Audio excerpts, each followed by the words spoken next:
Mayor sa Major.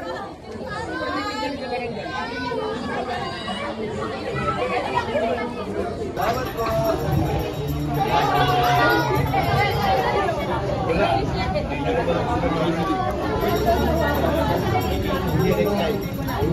Gilid ko na gilid.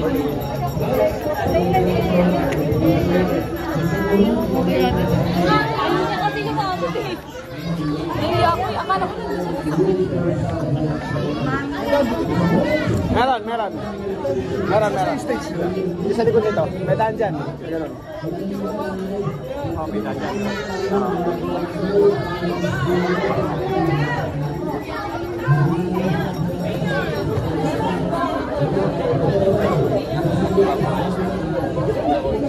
Saya suka Pak Ais.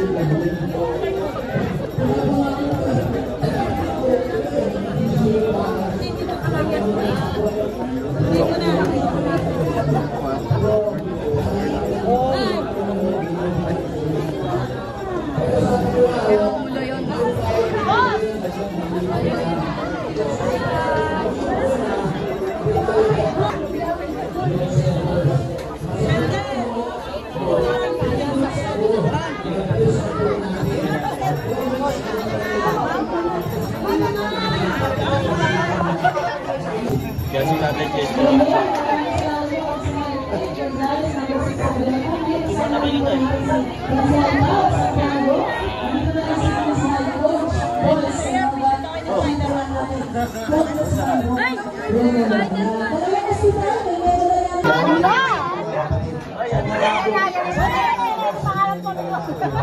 Daddy nak daddy.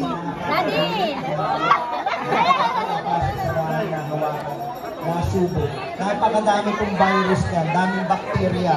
Kaya sana po, hindi na kailangan humatuloy susunod. Yung anak mo! Nawawala po. Nasa ng pabahay daw, nasa ng pabahay.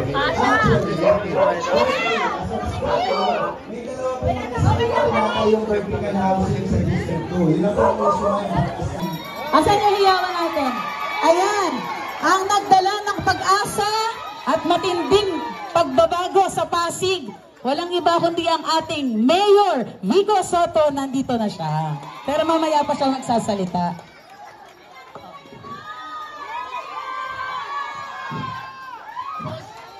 Ayan.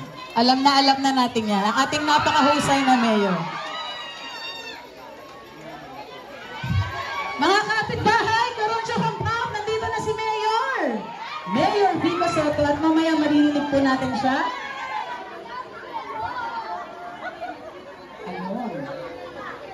At alam niyo ba, ang salita po ng Barangay Palatio ay nanggaling po sa salitang panitaw na hindi po mabigkas-bigkas sa mga Kastila, kaya po naging Palatio. Tandaan po sa bawat pagsubok na panahon, ang buhay ay wala lang.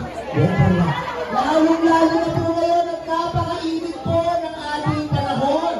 So kung gano'n po, hindi nyo na yung hahabaan ang ating pag-report po sa inyo.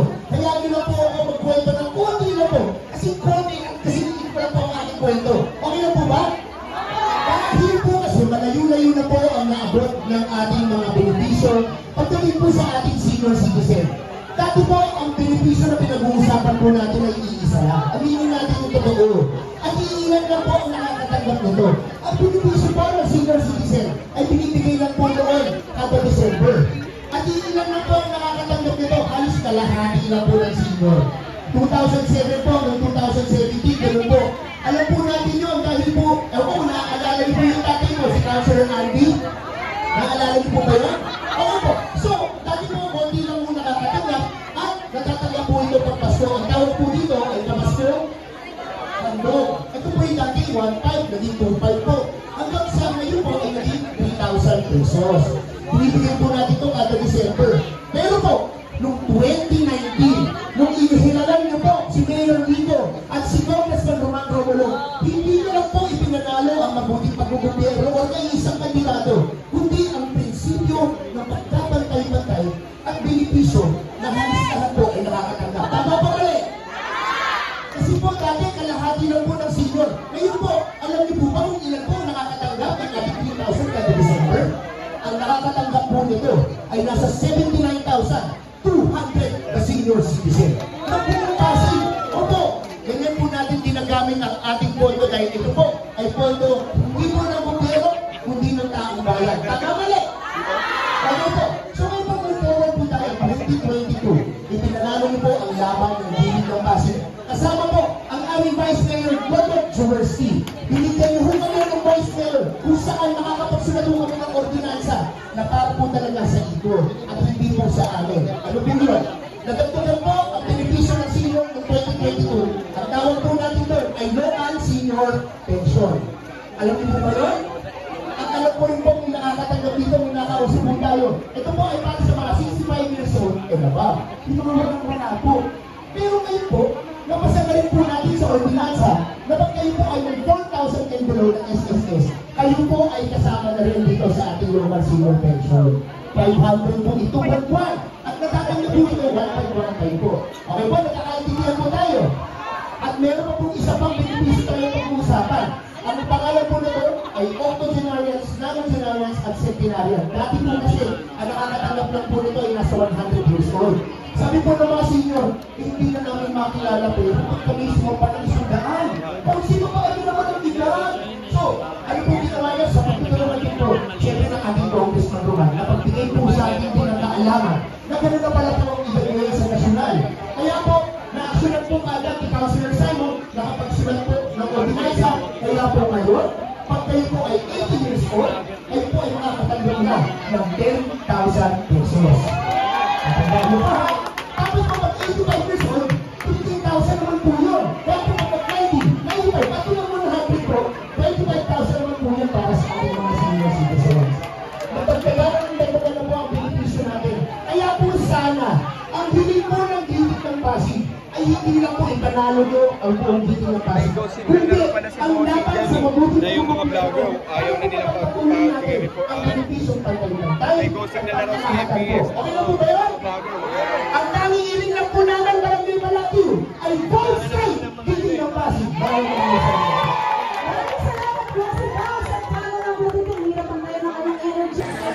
Maraming salamat po. Number 15 million at Bobo Masesa. Ito po, ang pangalan ng konsenal, dire-diretso na po tayo good straight.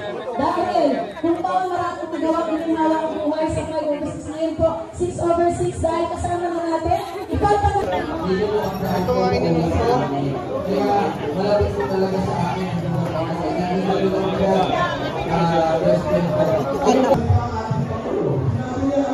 Ipalat na natin ang po, pero dito sa Pasig na una po. Kaya sana, pagpulong nyo naman, ha? I-share na natin ang pulong natin. Pwede ba? Tuwa po talaga. Lalong-lalo na pag sinasabi, team beating kami straight. Sa totoo po, napakalaking tulong sa amin. Napakalaki po talaga ng pasalamat namin. Kasi yung pagod po, yung kaba, nawawala. Pagkasama po kayo. Kaya maraming salamat po sa inyo. Ito naman po, no? Gusto ko lang mas ma-emphasize ko. Si Vice Dodo po, kakasalita lang. Sa totoo po, kaya kakasalita lang ni Vice Dodo, nakita nyo ang dami niyang nasabi. Kasi yung ating City Council na yun, sa totoo, ang daming nagawa. Lahat ng programa po na pinanggit ng bawat konsehal dito, lahat yun merong ordinansyang ginawa ang ating City Council. Kaya kita nyo, habang magsalita lang, pinapaisihan lang para huwag masyado mahaba. Ang problema po nun, minsan kung si Vice Dodo, nakakalimutan po niya talaga banggitin lahat. Kasi talagang sa dami. Ang totoo niya, dahil sa presiding officer natin, kaya maraming nagawa ang ating City Council.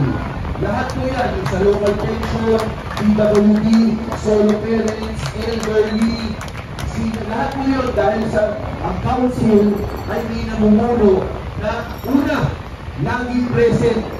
Si Vice Dodo, hindi na absent. Laging present niya ang every tuloy-tuloy po yung ating City Council. Pangalawa, sinisigurado ni Vice Dodo na yung mga timeline kahit pa sa lahat ng ordinansya at hindi lang yun, madilig ang taong bayan. Confident po ang Vice Mayor natin ngayon. Yan po si Vice Mayor Dodo Julesco. Marami sa atin yung pagbago. Marami po hindi alam paano kung lumabas kami kasama nito yung video Ikaw, Romulo, baka mamaya mabawasan yung mga tulong sa amin. Baka may masasanti. Pero panahon na yun, ito talaga. Ngayon po, tingnan po ninyo, masaya ang tao kahit sa kami pumunta, masaya talaga. Pero bakit masaya ngayon? Bakit dati hindi? Kasi ngayon po, may kaya. Hindi naman natuto. Ngayon po, pwede nyo sabihin sa amin kung ano na sa isip-puso nyo.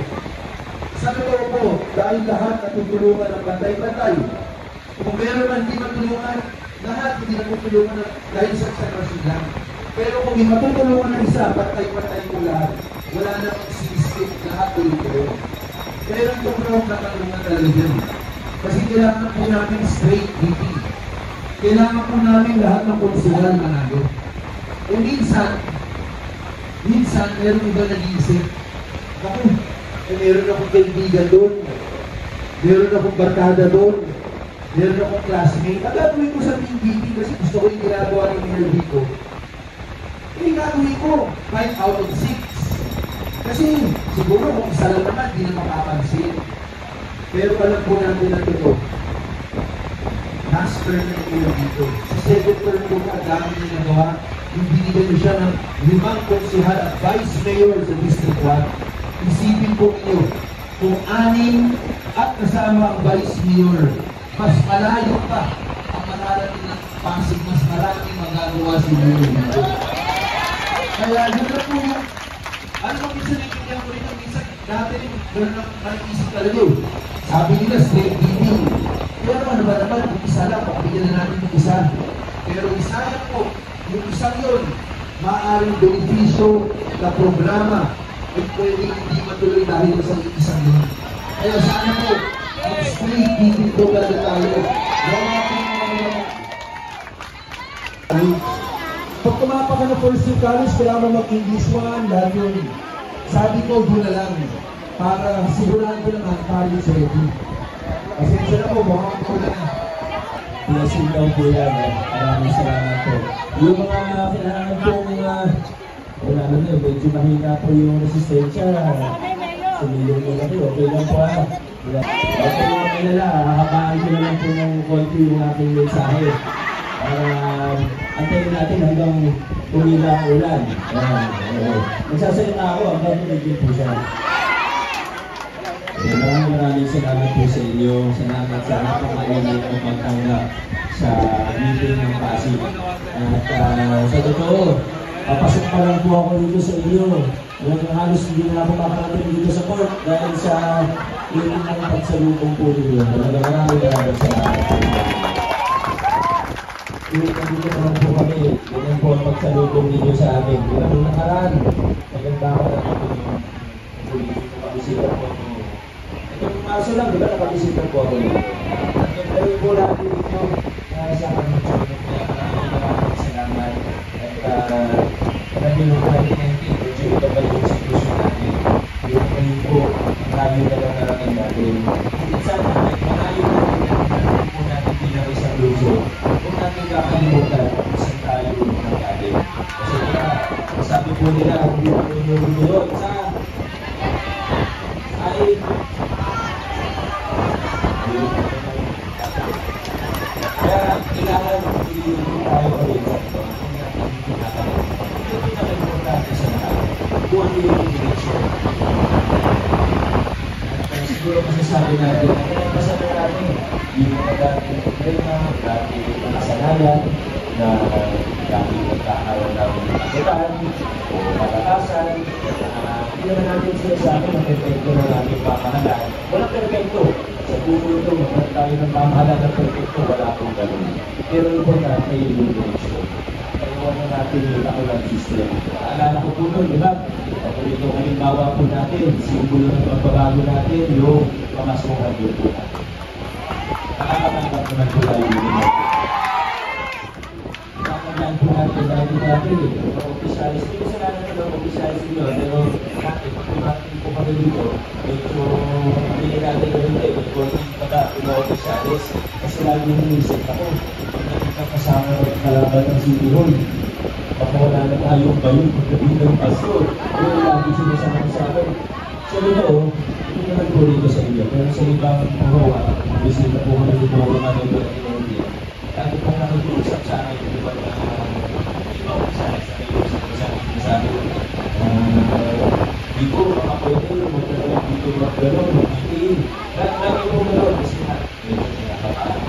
lalo na pag may mga pero nagpasama ko natin yan bilang isang lungsod na itunan natin ang klase na sistema. At hindi lang po yun, nagigis tayo ng napakalaki na nalapat ng ibaw natin bilang isang lungsod. Hindi lang po yun yung pinag-uusapan natin sa pagigis ng ating pangkalaan. Yung lungsod po pinag-uusapan natin. Kaya hindi na naman po nakagulat na may mga iba na gusto tayo umatras pabalik dun sa mga lumang kalakaran. Kasi mas nakikinapan sila dun sa lumang kalakaran eh. Gusto nila bumalik tayo dun. Pero tayo ng isang lungsod, naniniwala ako na mga kasigilo. Lang po yan, masayang-masaya na po ako. Yung mga programa natin, bonus na po yun. Diba kasi sa totoo, pag tinataguyod natin yung mabuting pag-gobyerno, ginagawa natin transparent, yung sinasabi ni Coach Paul sinagat kanina na yung mapanlahok na pamahalaan. Diba habang ginagawa po natin yan, natural lang po na magbubunga yan. Natural lang po na makikita natin, kumbaga, ano yung tinatanim natin, hindi po yung maanihin natin eh. Kaya, ayun po, nandito na tayo sa punto ng ating pamahalaan na 6 years later po, maraming pagbabago, maraming reforma. Ito na, nagbubunga na yung mga pinaghirapan natin, yung mga pinaglaban natin na pagbabago. Kaya yung mga narinig niyo po kanina, hindi po aksidente yung mga yun, yung mga programa na lumalawak, yung kanina nabanggit ni Pao Santiago, ang ating local senior pension natin. Di ba bago lang yung local senior pension? Dati kasi may ilan na may allowance eh. Di ba may asosasyon, yung mga opisyalis nun, yung DOD, may allowance galing sa LGU, tapos nagagamit pa sila sa politika. Tinanggal ko yung allowance na yun. Alam niyo bang maabot, ilan lang yun? Mga 200 plus hanggang 300 lang yun na senior. Sila lang yung nakikinabang dun sa allowance na yun. Umaabot ng 3,000 per month o 5,000 pa yata sa ito, yung presidente, no? Umaabot ng 5,000 per month yung allowance. Pero ilan lang sila? Sa 80,000 senior sa buong Pasig, nasa 300 lang sila na may malaking allowance. Ang ginawa ko po, tinanggal ko yan. Kasi ulitin yan ng palakasan eh. Tapos ginagamit pa sa politika. Tinanggal ko yan. Siyempre, iba nagalit sa akin. Yung iba dun sa 300. Pero yung iba nakaunawa naman. Kasi, ang ginawa natin yung pondo na yun, umaabot pa na sa 20 million para sa 300 lang na tao. Yung ginawa natin, nagbuo tayo ng bagong programa, local senior pension, na ang nakikinabang hindi lang 300, kundi more than 20,000 Pasigueños. Na programa, lumalawak ng lumalawak politiko. Hindi para sa isang grupo. Kung mapapansin po ninyo, mula noong 2019, nawala yung mga malalaki na kalagay na project of mayor ganito o ganyan. Never kayo nakakita ng project of Mayor Vico Soto. Dati, nung una akong naupo, mga proposal ng engineering sa akin, lahat ng poste may letter B. Sa mga drawing nila, sabi ko, bawal yan. Bakit?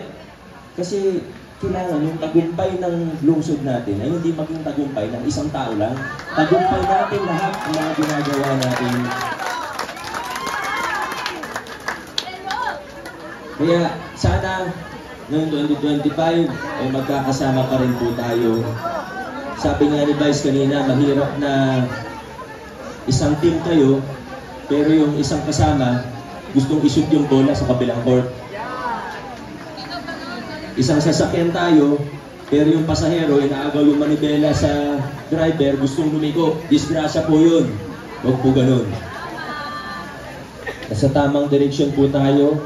Kailangan lahat ng isasakay natin ay gusto dun sa direksyon na pinupuntahan natin. Gusto sa malinis na pamahalaan, hindi yung hihingi ng porsyento sa mga kontrata ng pamahalaan. Gusto ng maayos na pag-gobyerno, hindi yung gustong bumalik sa palakasan system na kailangan membro ka nito o kasama ka dito para mas mabigyan ka ng pansin. Kailangan pare-pareho tayo ng pag-iisip para mas lalo pang bumilis yung pag-usad at pag-unlad natin bilang isang lungsod. Kaya mga kaibigan, vote straight, Giting ng Pasig. Tayo po sa lungsod ng Pasig, hindi tayo atras. Paabante lang po tayo, dire-diretso po tayo. Maraming salamat. God bless po sa atin.